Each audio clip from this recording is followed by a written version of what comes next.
Привет, друзья! Сегодня приготовим нежнейший и очень вкусный суп-пюре из картошки и лука-порей. И как всегда у меня с небольшой, но меняющей все блюдо опцией.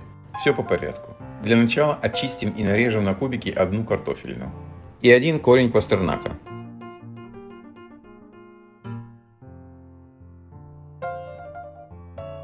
Заливаем холодной водой, добавляем соль и лавровый лист. Оставляем вариться на среднем огне до полной готовности. Это около 20 минут. Тем временем подготовим другие ингредиенты. Хорошо промытый лук-порей нарезаем кольцами.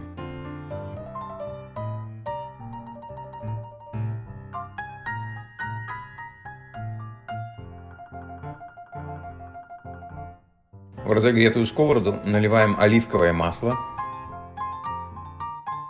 Перекладываем туда лук. Добавляем по вкусу соль,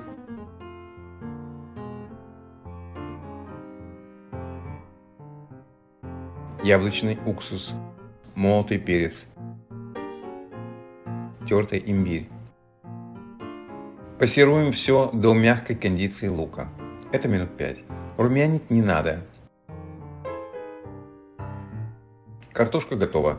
Убираем лаврушку и отбираем часть воды. Ее всегда можно будет добавить по необходимости. Добавляем пассерованный лук в кастрюлю с картошкой. Немного острого соуса по вкусу. И перетираем блендером до состояния пюре.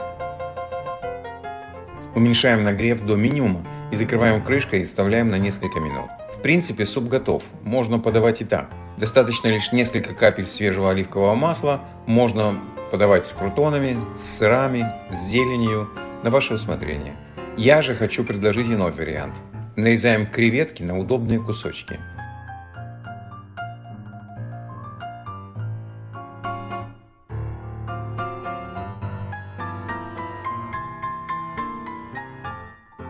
В горячий суп-пюре добавляем одну чашку, это 150-200 грамм, мороженого зеленого горошка. Перемешиваем.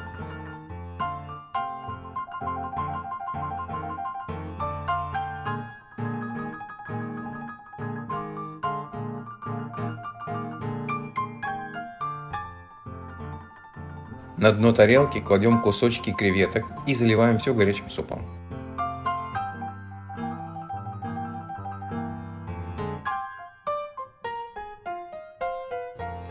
Немного перышков укропа сверху и вуаля! Суп-пюре из картошки с луком-порей, зеленым горошком и креветками готов. Мне так больше нравится. Приятного аппетита! Подписывайтесь на мой канал, чтобы не пропускать новые видео. Всего доброго, до встречи на канале.